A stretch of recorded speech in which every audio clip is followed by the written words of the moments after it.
Hello, everybody. Thank you for joining us on another episode of Vorsa Recommends, where we find incredible people that have the products and the services that resonated with us, and we hope that they resonate with you too. Today, we have Brendan Gardner with the Outsourced Outreach. And I met Brendan several months ago, and I am so fascinated with what he does and just his level of expertise when it comes to navigating LinkedIn. So, Brendan, if you don't mind telling us about the outsourced outreach, what do you do? And how does it really solve problems for the rest of us?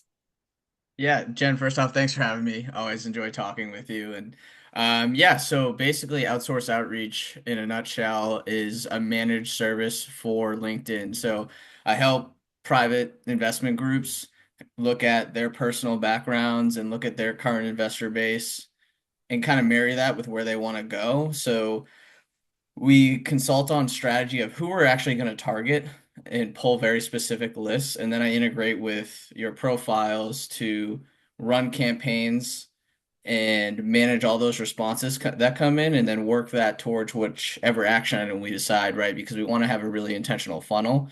And while I don't handle that back end funnel for you, it's important to understand what that is. So we might be driving people towards a newsletter, a webinar, some sort of event, or maybe a direct meeting with you or a team member.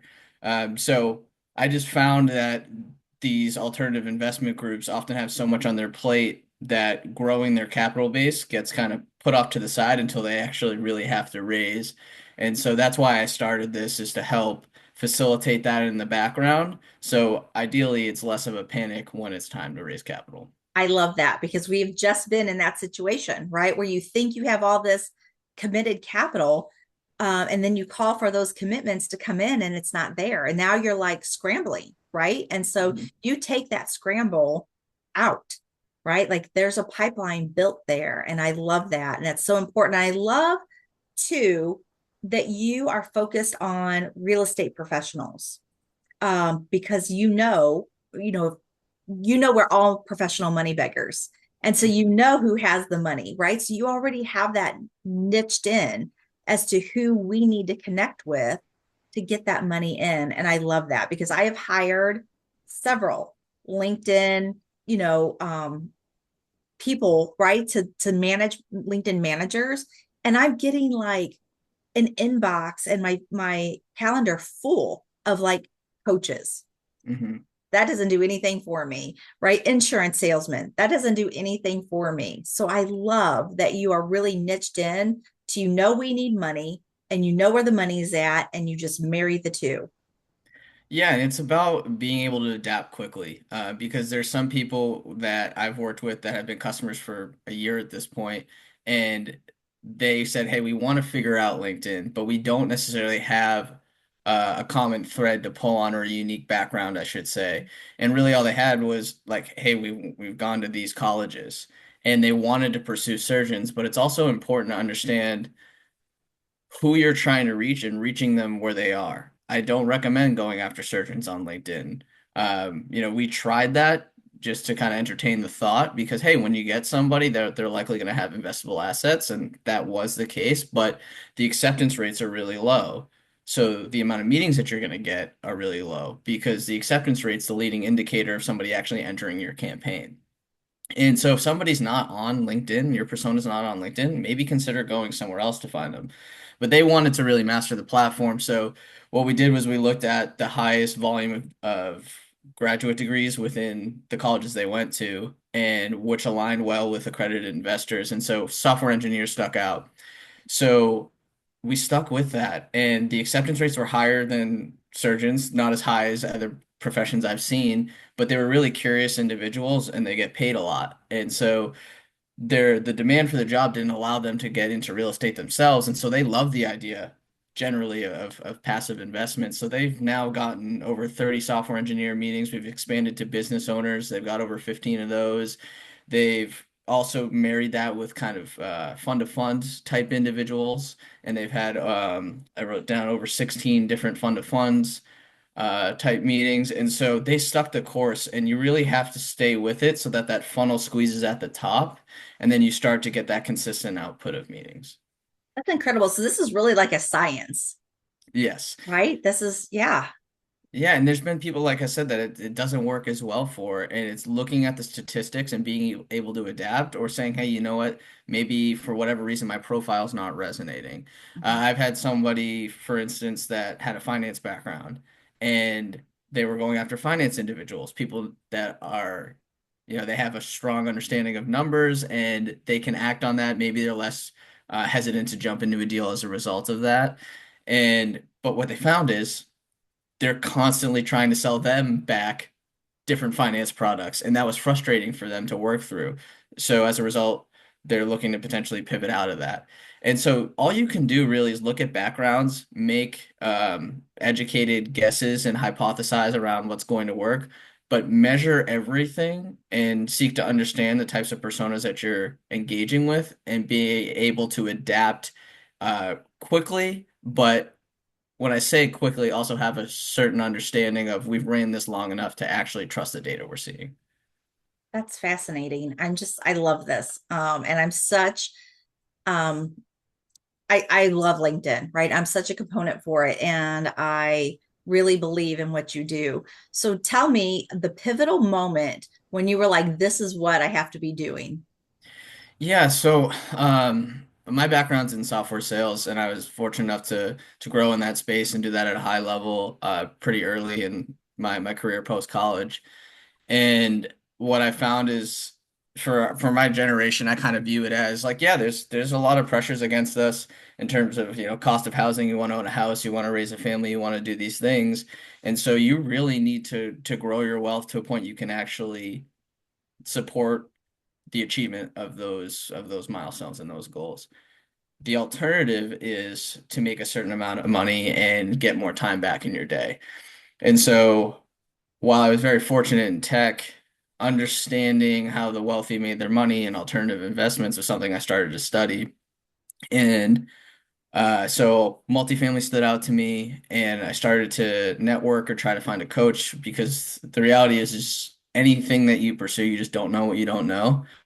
And as a result, like having somebody that can kind of coach or mentor you is really important. And I wasn't looking for necessarily a formal coach or mentor, but I heard an individual on a podcast and reached out to them, had a couple Zoom meetings. I was living in Austin, Texas at the time, drove up to Dallas, had some meetings with them and their partner, and just started to provide value. Doing some pro bono work for them allowed me to learn a lot about the business and the area. And what I found was that these groups, like I said, just have so much on their plate that when they have to raise capital, it's more of a kind of panic timing situation. And it tends to work out quite a bit, which is pretty impressive. But it'd be nice if that panic wasn't there. And the skill sets I had in tech translated really well to this in the sense of I had to constantly drive cold outreach and drive unique messaging with consistency and in a way that wasn't pesky and in a way that kind of resonated with individuals so that they would respond. And LinkedIn was a huge tool for me in that, as well as some other tools. But that skill set married with now understanding this industry and being able to overcome objections as a result of my sales experience and drive effective communication, I said, okay, this is where I can provide value in this space. And so I didn't start it with the intention of scaling or growing this to something that I could sell or having an infinite amount of customers. For me, it was more of I want to prove my value in the space. I want to meet more people here for the sake of having future business partners, for example, or learning more about the ins and outs of what they're doing. And so I've really gotten a great pulse on how folks feel about capital raising, what they're doing in capital raising, where folks are focusing, like in terms of their deal types and strategies and locations. And so it's achieved what I've wanted to in terms of just meeting a great amount of people in this space, showing the value that I can provide, and learning more about how people think about things. That is fascinating. I love it. Are there any upcoming trends or opportunities um, that you foresee in the future for LinkedIn and, you know, how that's going to grow or not grow? Yeah, so I guess I can share what I've learned over the last year or so in this space, and just because of the amount of people I've been able to connect with. And let's see if this ties into your question at all, and if not, just ask me to double click into it. But basically, what I've learned is the grass is always greener in the sense of everybody who's focused on retail wants those bigger checks in the family office world. Everybody in the family office world is kind of looking at retail and saying, hey, that would be nice. And I think the reason for, I guess, retail looking at family offices is bigger check size, working with less people might be easier to scale. On the family office side, looking at retail, it's, hey, retail's less control. They hold their money close to their chest a little bit less than a family office might. Mhm. So there's some benefits there, but on the retail side, it's harder to scale. And so that was really interesting to see is everybody always wants the other. The other aspect of this is um, in terms of like LinkedIn and where I see the opportunity, it's important to note that LinkedIn input is limited, so the output's limited, meaning you can't just drive astronomical connections, as Right. many as you want, and just have the volume be lead to a great output. It limits the input of connections and messages sent so that it's not this spammy platform, although a lot of people would argue it kind of is. Right. And I always like to say it's a social marketing platform in a way, right? We have to understand those threads of commonality and how we can relate to people and the balance of persistence, because persistence is more about familiarity, I think, than it is being a pest. Familiarity is what drives response, and showing some sort of human side or some sort of connection and some sort of conversation versus like almost an email type message over LinkedIn is going to go a lot further. And so I just think that's important to share because if you're trying to scale LinkedIn, you actually need multiple profiles in terms of Jen, maybe you or maybe your husband also having a profile so that you get greater output.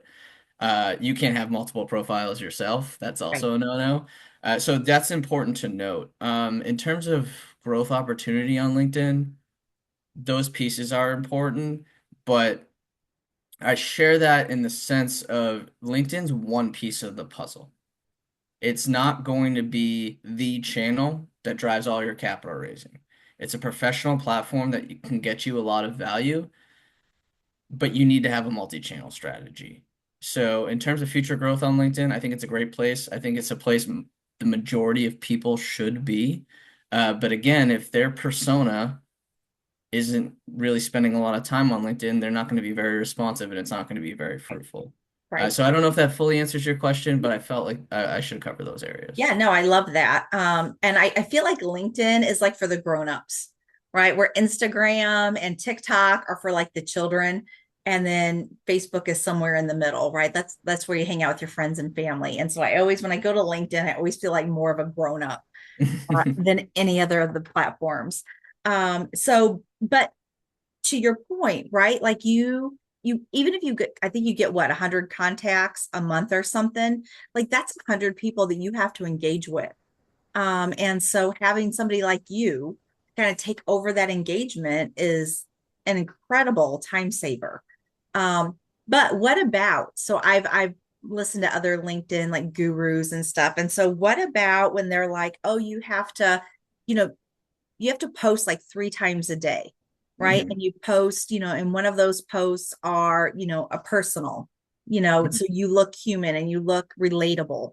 Mhm. What's your opinion on that? Because then even if I hired you, or any of my people, all of you should be hiring Brendan, by the way. And when you do, um, there's still an accountability there, right? Like Mhm. you still need to go on if you agree with that. So, first of all, let's go back. Do you agree with everybody should be posting personal things on LinkedIn as well? So I'm gonna take that a little bit differently. So I post a decent amount, not an astronomical amount. Um, but that's also partly in tune because of my personal philosophy of directly engaging with people. But I do think posts play a part and they're important. Why they're important is for multiple reasons. One, which you alluded to, which is being relatable. It's almost the same reason people do podcasts and they may not even be reaching an astronomical amount of people. It's if you're connecting with somebody, somebody then can come see the activity on your profile and they can start to understand a little bit about who you are. So even if your posts aren't getting an astronomical amount of impressions yet, people, when they're looking at your profile, can see a little bit about you and the type of content that you're putting out there. The second part of it is I kind of view it, and stay with me here because sometimes this analogy resonates really well, and I've had a few times where it doesn't necessarily, but it's like going to the gym in a way where I think cold outreach isn't going anywhere, and it's an art, and you need to engage with somebody directly. So because you want to elicit a response. A post is you're just putting it out there, right? And you're hoping somebody maybe responds, but you have to add the right people on a regular basis so it's even reaching the right people. And because 1,000 impressions are great if they're the right people, but if you're reaching 1,000 you know, non-accredited investors, that might not be as beneficial to you. So the analogy is like going to the gym where the exercises and continually, doing bench press, for instance, to grow your chest. That is, I am continually messaging people, driving intentional campaigns, trying to elicit some sort of response. In sales, it was always get to a yes, get to a no, just don't deal with the maybes. And you're just letting them know a little bit about you. You're here driving them towards some sort of action. The post to me is like a supplement. It's like, all right, now I'm taking protein. It's helping with my recovery. I'm able to get back in the gym again and grow more muscle. It's a touch point. It's familiarity. It's supporting what you're doing under the radar in terms of direct messaging people. So in together, you're going to get much better results than if you're doing each on tandem. I mean, on their own. And the supplement, if you're just posting, that's like going to the gym's lobby and drinking a protein shake. It's like protein's good for you, it might do something, but it's not going to be what really drives the success, in my opinion. Yeah, no, that's awesome. Does LinkedIn have a similar or maybe even the same algorithm type?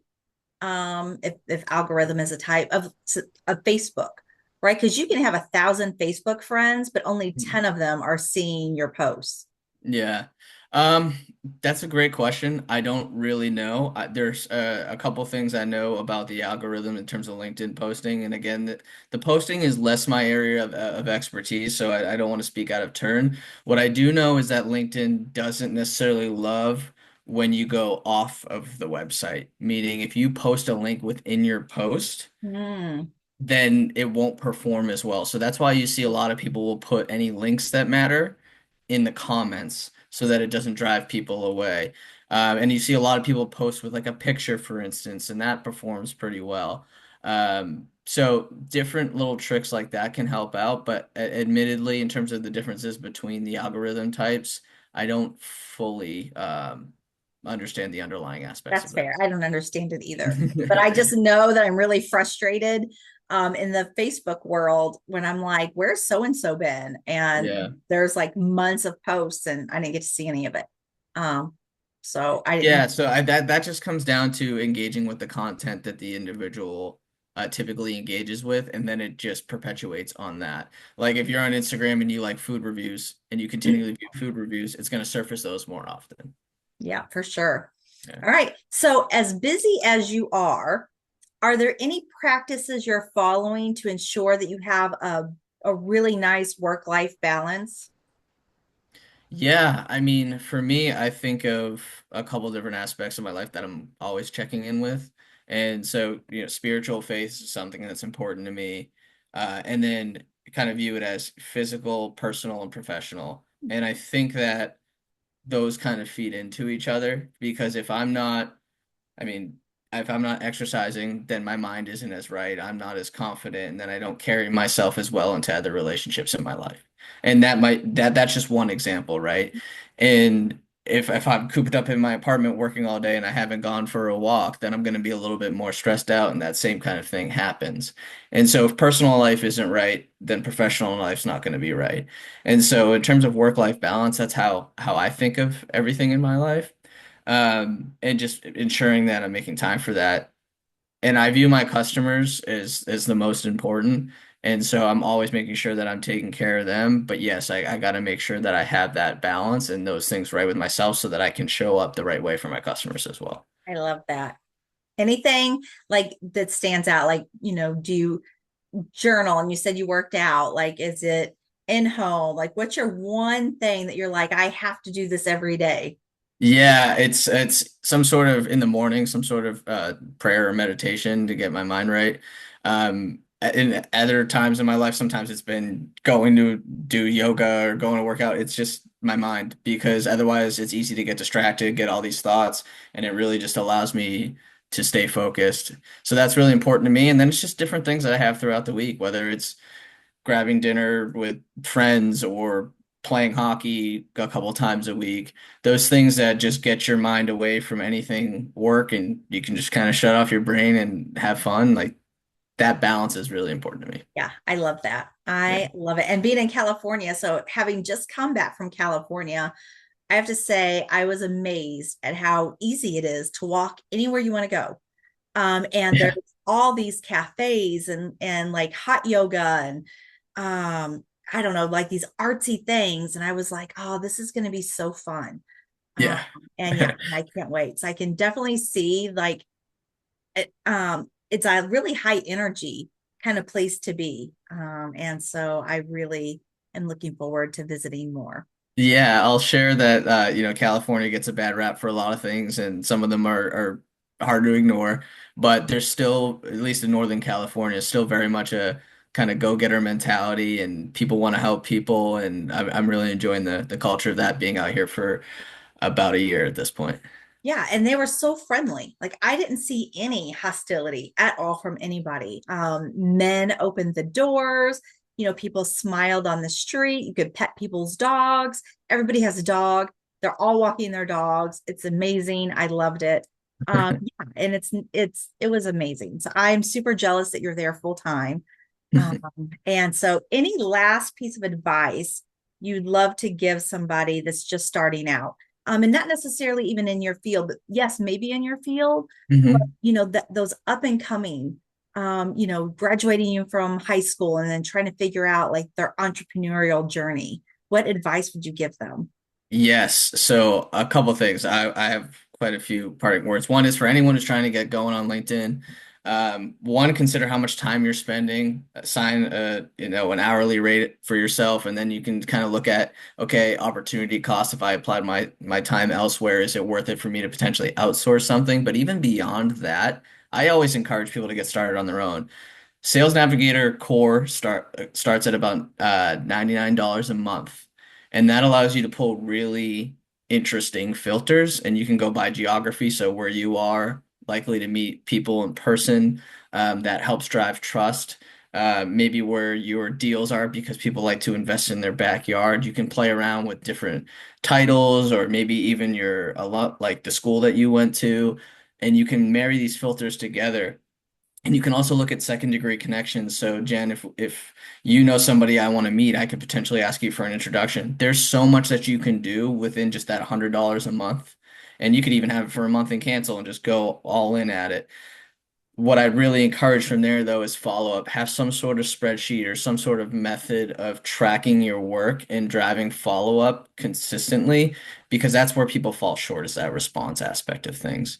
But that aside, in terms of advice to high school or college individuals, it's hard to figure out what you want to do. I would say don't be afraid to pivot. For me, I mean, I'm going to be 31 here shortly, so there's definitely people with more life experience than I have. But the way I view things is if I'm not learning, I'm not growing. And anytime I've gotten frustrated in any sort of situation I've been in, it's been because I feel stagnant. Mm. And I feel motivated when I'm growing and when I'm taking action. So take action. Like find some direction that you think you might be interested in and be willing to jump in and learn and run for with it long enough to figure out if it's something you want to continue with. But you'll learn something positive or negative that you'll be able to take into the next job, whether it's I don't like this, but I've gained this skill set.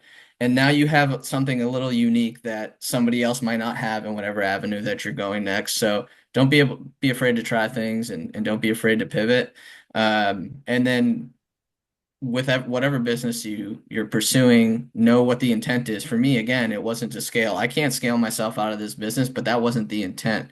Like if you're looking to scale your business, look at what your product or service is, look at what the skill sets required are, understand if it's hard or easy to hire for and the cost of hiring for that and all of that. There's a lot to consider, but you're never going to know everything when you want to jump in. So at some point, it's just about making a decision and then having no regrets and being able to pivot and adapt. I love that. I love all of that. All right, everybody. So Brendan Gardner with Outsourced. Outreach. And I'm so paranoid I was going to get those backwards. Outsourced outreach. All of his information is going to be down below. So we'll have everything that you need to reach him. I highly recommend getting started right away. You have no idea how valuable and time saving having someone like Brendan do your LinkedIn for you is. It's an incredible opportunity to free up your time and make money. So Brendan, Awesome. thank you. Yeah, thank you, Jen. And I'll just say to everybody, if you just want a sounding board, feel free to reach out to me. Happy to share what I know and what I've learned and see if it helps out you and your funnel or whatever ideas you have. I'm That's here. amazing. Thank you so much. You got it. Thank you, Jen.